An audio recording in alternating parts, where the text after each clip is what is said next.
परेशान युवक ने फांसी लगाकर दे दी जान। काम करने के लिए लिया था फाइनेंसर से लोन। मृतक के परिजनों का आरोप पुलिस नहीं कर रही कार्रवाई। पूरे मामले की जानकारी देते हुए मृतक के परिजनों ने बताया कि उनके भाई रवि द्वारा लोन की किस्त दी जा रही थी, लेकिन फाइनेंसर द्वारा उस पर जबरदस्ती दबाव भी बनाया गया और उसके साथ मारपीट भी की गई, जिससे तंग आकर युवक ने फांसी का फंदा लगाकर आत्महत्या कर लिया। परिजनों का आरोप कि उनका भाई फाइनेंसर का काफी रुपए दे चुका था, लेकिन फाइनेंसर उन पर दोबारा पैसे लेने का दबाव बना रहा था और कह रहा था कि अभी तक उन पर कोई पैसा नहीं आया, जिससे परेशान होकर उनके भाई ने आत्महत्या जैसा कदम उठाया। साथ ही परिजनों ने पुलिस की कार्यवाही पर भी सवाल खड़े किए और आरोप लगाया कि कल समय पर कार्यवाही नहीं की तो। हालांकि मामले में डीएसपी क्षितिज वत्सव का कहना है कि परिजनों की शिकायत पर पुलिस ने मामला दर्ज कर जांच भी शुरू कर दी है।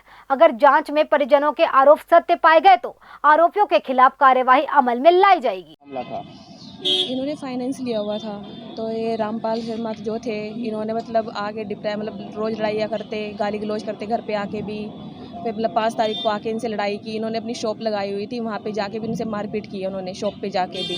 फिर वो घर आए हैं, घर पे भी आके, और विक्की अरोड़ा है और वो उन्हें उठा के लेके गए थे बाइक पे, वहाँ जाके उनसे मारपीट किया। बड़ी मुश्किल से अपनी जान बचा के आए थे। अब 5 तारीख को जो उन्होंने मतलब उनके साथ हाथापाई किया, उसके डिप्रेशन में आके उन्होंने कल सुसाइड कर लिया।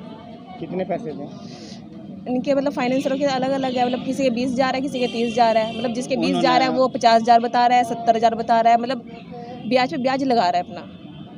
मतलब जिनके दे भी रहे हैं हम, उनके जितना हो रहा है, फिर भी वो मतलब ब्याज पे ब्याज बता रहे हैं, कहते तुमने दिए ही नहीं हमें पैसे। अच्छा, हाँ। तो ये आपके भाई ने कुछ बताया था आपको? हाँ जी, वो बता रहे थे भाई मैंने पैसे दिए हैं, उनके दे रहा हूँ मैं, फिर भी वो ये कहते हैं अभी तुमने पैसे दिए ही नहीं हमें। आपके पास, भाई के पास कोई प्रूफ था भाई मैं उनको पैसे दे रहा हूँ? नहीं, प्रूफ था नहीं, क्योंकि इनका फाइनेंसरों का कोई प्रूफ होता ही नहीं है, तो अपने उसमें रखते हैं।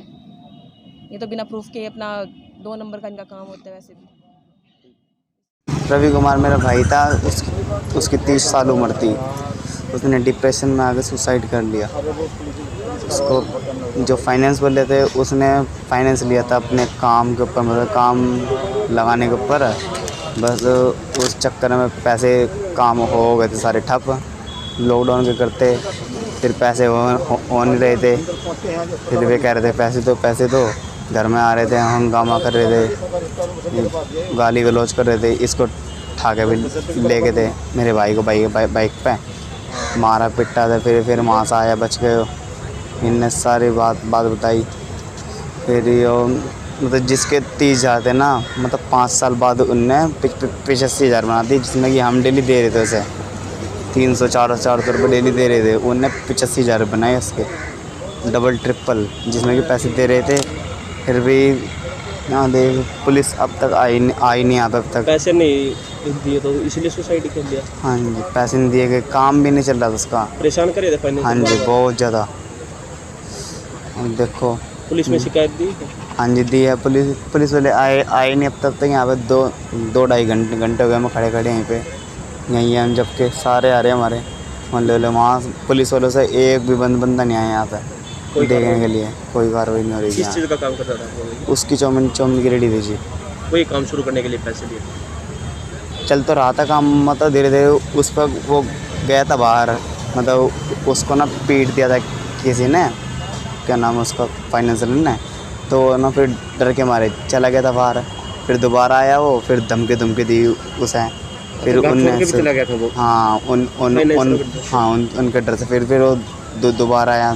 2-3 दिन हो गए थे। परसों तरसों से किसी ने उसको धमकी दी। इन्होंने मतलब बता रहा था रामपाल है कोई फाइनेंसर, उसने धमकी दी इसे। फिर इसने वो डिप्रेशन में आके सुसाइड कर ली। ये फाइनेंसर कौन है और कहाँ के रहने वाले हैं? ये पानीपत में ही है सारे। ये कितने फाइनेंसर हैं? 8 है जी। देशराज कॉलोनी का मामला है। ये कल सुसाइड किया था लड़के ने, और आज घर वालों ने आरोप लगाया कि किसी से इसने पैसे ले रखे थे, और फाइनेंसर वो हैं जिससे मतलब फाइनेंस कोई चीज़ कराई होगी, तो वो ज़्यादा पैसे ले रहे हैं, उस प्रेशर में आके इसने आत्महत्या की है। तो उसमें FIR हमने दर्ज कर ली और पोस्टमार्टम करवा के और फर्दर उसमें इन्वेस्टिगेशन करेंगे। अगर ऐसा ही पाएगा तो गिरफ्तार करेंगे। कितने लोगों के खिलाफ मुकदमा दर्ज हुआ है?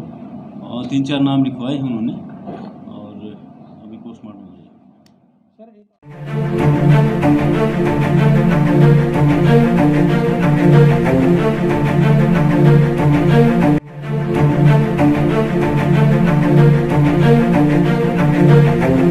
ऐसा अवसर फिर नहीं मिलेगा। अब हरियाणा सरकार की दीनदयाल आवास योजना के अंतर्गत सेक्टर 1 तरावड़ी में 135 और 142 गज के प्लॉट्स मात्र 21,000 रुपए देकर बुक करवाएं। क्रेडिट सोसाइटी, सड़क, sewerage, street light, park, community centre, तुरंत रजिस्ट्री और पोसेशन भी। कॉल 9466034000।